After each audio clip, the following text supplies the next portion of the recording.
नमस्कार दोस्तों, स्वागत है आप सभी लोगों का एक बार फिर से।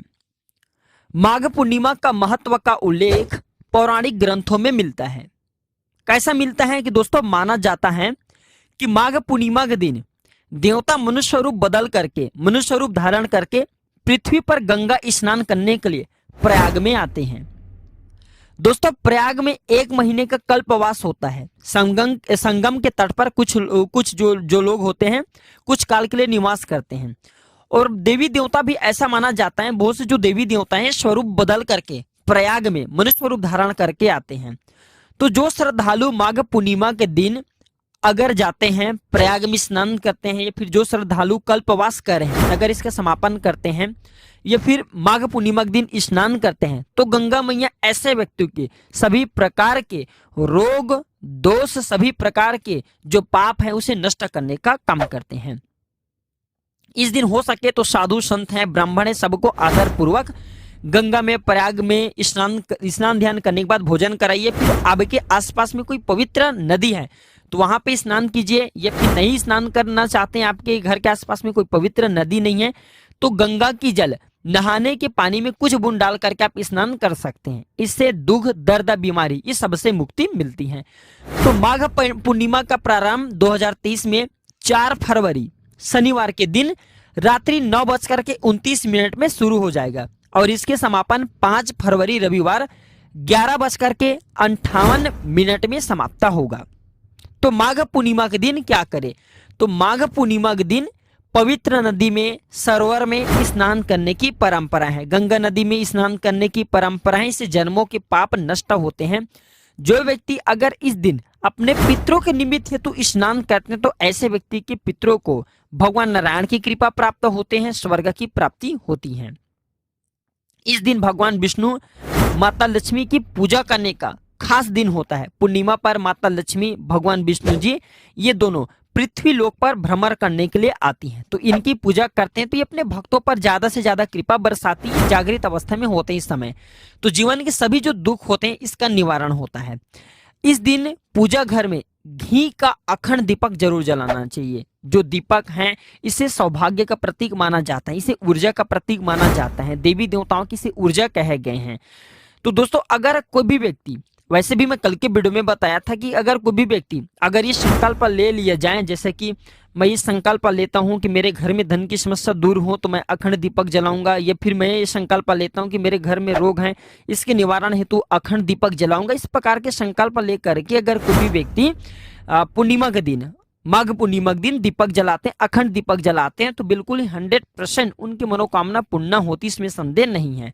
माघ पूर्णिमा के दिन पीपल के वृक्ष में माता लक्ष्मी का आगमन होता है। मैं कल के वीडियो में भी बताया था कि माता लक्ष्मी प्रत्येक मनुष्य के द्वार में 1 महीने में 3 बार आती है। तिथि भी नोट करें, पूर्णिमा तिथि, अमावस्या तिथि, पूर्णिमा, अमावस्या और एकादशी, ये 3 तिथि ऐसे जिसमें माता लक्ष्मी प्रत्येक मनुष्य के द्वार में आती हैं, पीपल के वृक्ष पे आती हैं। तो इस दिन सुबह पीपल के पेड़ पर जल चढ़ाते हैं, घी का दीपक जलाते हैं, या फिर पितरों के निमित्त है तो दान करते हैं, तो माता लक्ष्मी के भरपूर आशीर्वाद प्राप्त होता है। पूजा पाठ करने के बाद अगर इस दिन गरीब को दान पुण्य करते हैं तो इसे बहुत ही ज्यादा फलदायी माना जाता है। धर्म ग्रंथों के अनुसार इस दिन गरीब हैं, जरूरतमंद लोगों को तिल का दान, कंबल का दान, घी का दान, फल का दान इत्यादि जरूर करना चाहिए। और ऐसा भी कहे गए हैं इस दिन जो भी चीज का दान करते हैं उसमें 36 गुना ज्यादा प्रभाव बढ़ जाते हैं। और कल के वीडियो में भी बताया था कि इस दिन जो लोग जैसे कि नई दुकान की शुरुआत करना चाहते हैं, जो लोग नए कारोबार शुरू करना चाहते हैं, या फिर वाहन खरीदना चाहते हैं, स्वर्ण खरीदना चाहते हैं, तो इस दिन रवि पुष्प योग का भी निर्माण हो रहे हैं। क्योंकि इस दिन किसी भी टाइम में जा करके आप जो है अपने दुकान कारोबार शुरू कर सकते हैं, स्वर्ण किसी भी टाइम में जा करके खरीद सकते हैं। खास करके अगर 12 बजे तक खरीदते हैं, 9 से 12 बजे तक, तो बहुत ही शुभ कहे गए हैं। कोई वाहन है वो जा करके खरीद सकते हैं। और अगर इस समय में कोई भी चीज दान करते हैं, जैसे कि तिल है, कंबल हैं, घी हैं, या फिर जो आपको बन पड़े गरीब व्यक्ति को दान करते हैं, तो आप जो भी दान करते हैं उसमें 36 गुना ज्यादा प्रभाव बढ़ जाते हैं। तो चलिए इस वीडियो में मैं आप लोगों को कुछ खास उपाय बता दूं, जो उपाय आपके जीवन को बदल करके रखेगा, आपके जीवन में प्रगति लाएगा। अगर आपके मन में कोई समस्या है, कोई डाउट है, तो बिल्कुल आप कमेंट बॉक्स में बिल्कुल ही पूछिए, आपकी मदद की जाएगी। दोस्तों हम आप लोगों को कहना चाहेंगे, ये जो हमारी चैनल है ये एक यूट्यूब चैनल नहीं बल्कि आप सभी दर्शकों का परिवार है। हमारा भी कर्तव्य बनता है कि ज्यादा से ज्यादा अच्छे से अच्छे आप लोगों को जानकारी बताएं, जिस जानकारी से आपका आत्मा कल्याण हो। और हाँ, सभी लोगों से कहना चाहूंगा, अभी तक वीडियो को लाइक नहीं किए तो वीडियो को लाइक जरूर कर देना, चैनल को सब्सक्राइब जरूर कर लेना और कमेंट बॉक्स में ओम नमो भगवते वासुदेवाय जरूर लिखना। मैं 7 से 8 उपाय बता रहा हूँ, जो उपाय आपको बन पड़े वह उपाय जरूर करना मित्रों, ये आपके लिए बहुत ही शुभ कारक रहेंगे। और चूंकि इसमें 4 शुभ योग का निर्माण हो रहे माघ पूर्णिमा के दिन, रवि पुष्प योग का निर्माण हो रहे हैं, सर्वार्थ सिद्ध योग का निर्माण हो रहे हैं, 2 और योग का निर्माण हो रहे हैं, तो 4 ऐसे शुभ योग का निर्माण हो रहे हैं जो देखिए ऐसा माना जाता है शुभ समय में एक अच्छे मुहूर्त में उपाय करते हैं तो ये ज्यादा फलकारी होते हैं और तत्काल अपना तीक्ष्ण प्रभाव दिखाते हैं। तो चलिए इस वीडियो में कुछ उपाय को बता दूं। तो जो लोग गंभीर बीमारी से घिरे हैं, ऐसे व्यक्ति को पूर्णिमा के दिन पलाश के पेड़ की जड़ जरूर लाना चाहिए। अगर आपके घर परिवार में किसी को लंबे समय से कोई बीमारी है और वह बीमारी डॉक्टरी दवा करने के बाद भी ठीक नहीं हो पा रही है, किसी भी प्रकार के कोई सुधार नहीं आ पा रहे हैं, ये फिर आपको भी लगता है कि मौसम बदलते ही आपके शरीर में रोग होने लगते हैं, बुखार आने लगते हैं, या फिर कोई समस्या घेर लेते हैं, तो एक काम करना, पलाश के पेड़ की जो जड़ है इस दिन आपको जरूर लाना है और इसे सूती धागे में लपेट करके दाहिने हाथ में बांधना है, तो इससे रोगों से मुक्ति मिलती है। और अगर इस दिन भगवान सत्यनारायण की पूजा किया जाए, इसके कथा किए जाए, या फिर इस दिन माता लक्ष्मी संबंधी कोई उपाय किया जाए तो उस क्षेत्र में बिल्कुल ही आपको सफलता जरूर मिलती है। जैसे कि आपको सुख चाहिए, समृद्धि चाहिए, घर परिवार में ज्यादा से ज्यादा आप चाहते हैं धन समृद्धि बने रहे, तो इस दिन भगवान सत्यनारायण की पूजा करें। भगवान सत्यनारायण को आप जो है दूध से अभिषेक करा दीजिए और अभिषेक कराए हुए जो पानी है ये फिर माता लक्ष्मी जी है, ये फिर ये दोनों का मूर्ति नहीं है तो श्री यंत्र घर में आप उन्हें दूध से स्नान करा दीजिए और इसके पानी का छींटा घर में मारे, तो घर में सुख समृद्धि बनी रहती है। वीडियो को स्किप करके नहीं जाना है, छोड़ करके नहीं जाना है। अब इधर की जो जानकारी बताऊंगा, पैसों से भी आप इस प्रकार की जानकारी खरीदेंगे तो भी कोई नहीं बताने वाले। मैं चाहता हूं कि ज्यादा से ज्यादा लोगों का भला हो, इसलिए मैं अच्छे से अच्छे जानकारी आप लोगों के बीच में लाने का प्रयास करता हूं। और मैं कई वीडियो में बता चुका हूं दोस्तों, अधूरे ज्ञान हमेशा खतरनाक साबित होते हैं, क्योंकि अधूरे ज्ञान से किसी का भी आज तक भला नहीं हुआ है, तो इसलिए वीडियो को पूरा जरूर देखा करें। तो दोस्तों माघ पूर्णिमा के दिन स्नान दान इसका ज्यादा महत्व है। आप स्नान ध्यान करने के बाद तुलसी के पौधे की पूजा करें और तुलसी के वृक्ष की जड़ पर इस दिन मौली धागा बांधे। क्या करें? मौली धागा बांधे। मनोकामना बोलते हुए अगर इस दिन मौली धागा बांधा जाए तो मनोकामना की पूर्ति होती है। कहते हैं कि मां लक्ष्मी की पूजा में सुपारी का प्रयोग जरूर करना चाहिए, क्योंकि सुपारी माता लक्ष्मी को बहुत प्रिय है। मां लक्ष्मी को प्रणाम करें, इसके बाद उस सुपारी को माता लक्ष्मी को भेंट कर दे और माता लक्ष्मी के सामने में ही अगर पूर्णिमा के दिन 1000 बार अगर इनके बीज मंत्रों का जाप करें, जैसे कि ओम श्रीम श्री नमः, इस प्रकार के जो मंत्र कहे गए माता लक्ष्मी के बीज मंत्र होते हैं, तो इससे घर में आर्थिक तंगी दूर होती है। सुपारी कोई साधारण चीज नहीं है, पिछले वाले वीडियो में भी बता चुका हूँ। सुपारी से जिस भी देवी देवता का आह्वान किया जाए उस देवी देवताओं के स्वरूप आकर के बैठ जाते हैं। हमारे हिंदू धर्म में ये भी प्रचलित है। मैं कहना चाहूंगा जैसे कि हम सब कोई भी पूजन पाठ घर में अनुष्ठान करते हैं तो उसमें हम सुपारी का प्रयोग करते हैं। सुपारी में जैसे कि हम नवग्रह का निर्माण करा देते हैं, नवग्रह जब बनाते हैं, गौरी गणेश की स्थापना करते हैं तो सुपारी का प्रयोग करते हैं। तो सुपारी में जिस भी देवी देवता का आह्वान करते हैं उस देवी देवता की शक्ति आ जाती है।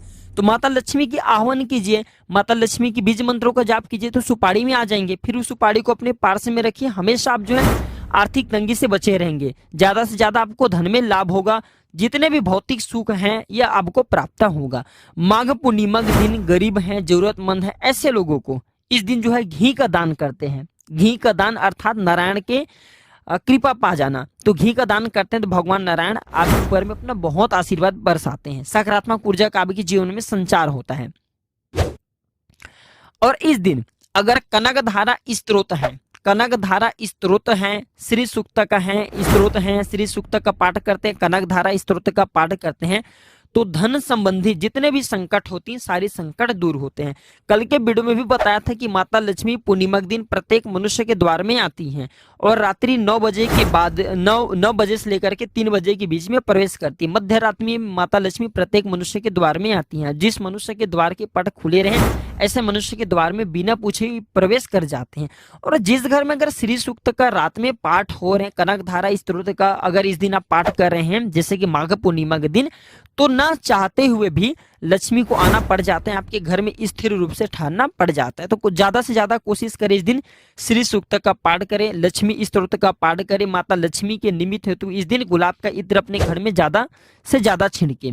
घर के द्वार से लेकर के घर के आंगन तक अगर इत्र का छिड़काव करते हैं तो माता लक्ष्मी बहुत प्रसन्न होती। माता लक्ष्मी को गुलाब के इत्र बहुत प्रिय है। माता लक्ष्मी को गुलाब का जो पुष्प है बहुत प्रिय है।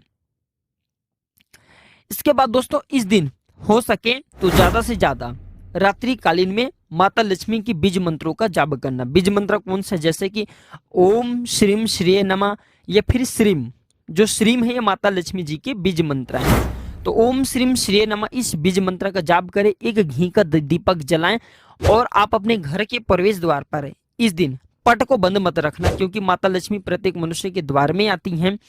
तो पट को खोल करके रखना है। 9 से 3 बजे के बीच में रात्रि जागरण करें, घी का दीपक जलाएं और घी के दीपक जलाने के साथ साथ आप अपने घर में कच्चे धूप का धुएं दिखाएं। जो घर में ज्यादा सुगंध होती है, ज्यादा से ज्यादा सुगंधित रखते हैं, ज्यादा से ज्यादा माता लक्ष्मी के आगमन के लिए जो लोग अथक प्रयास करते हैं, ऐसे व्यक्ति पर माता लक्ष्मी बहुत प्रसन्न होती हैं। ऐसे व्यक्ति के घर में स्थायी रूप से माता लक्ष्मी ठहर जाती हैं।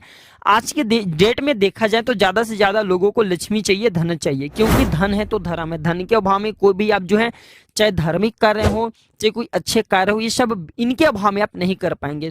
चाहे साधु हो चाहे सज्जन हो, सबको धन की जरूरत पड़ती है। श्री है तो सब कुछ है। तो दोस्तों हमने इस वीडियो में बहुत सारे उपाय बताए हैं। जो उपाय आपको बन पड़े वो उपाय जरूर करना, और कुछ उपाय नहीं करना चाहते हैं, आपके पास में टाइम का अभाव, तो इस दिन आप तुलसी मैया को एक नारियल भेंट कर देना और तुलसी मैया की 7 बार परिक्रमा जरूर लगा लेना। तुलसी मैया की परिक्रमा लगा लेना, गौ माता की 7 बार परिक्रमा लगा लेना। गौ माता की परिक्रमा नहीं लगा सकते तो 7 बार अगर पीपल की वृक्ष की शाम के समय में घी का दीपक जला करके परिक्रमा लगा लेते हैं तो आपके दुर्भाग्य दूर हो जाएंगे। जीवन में आपकी प्रगति आना शुरू हो जाएंगे, और जिनके प्रगति होते हैं ऐसे व्यक्ति को फिर धन दौलत स्वतः ही प्राप्त होना शुरू हो जाते हैं। तो पहला तुलसी के वृक्ष है, तुलसी के वृक्ष नहीं है, इनकी परिक्रमा नहीं लगाना चाहते तो गौ माता की परिक्रमा लगा लीजिए। गौ माता के नहीं लगाना चाहते तो पीपल की वृक्ष की परिक्रमा लगा लीजिए। तो आज के जानकारी पर समाप्त करता हूं दोस्तों। वीडियो अच्छी लगी तो इसे अपने तक सीमित मत रखिएगा, इसे आगे जरूर शेयर करना। ये छोटे से जानकारी आपके जीवन में मंगलमय साबित जरूर लाएंगे। दोस्तों आज की वीडियो ये भी समाप्त करता हूँ। धन्यवाद, नमस्कार।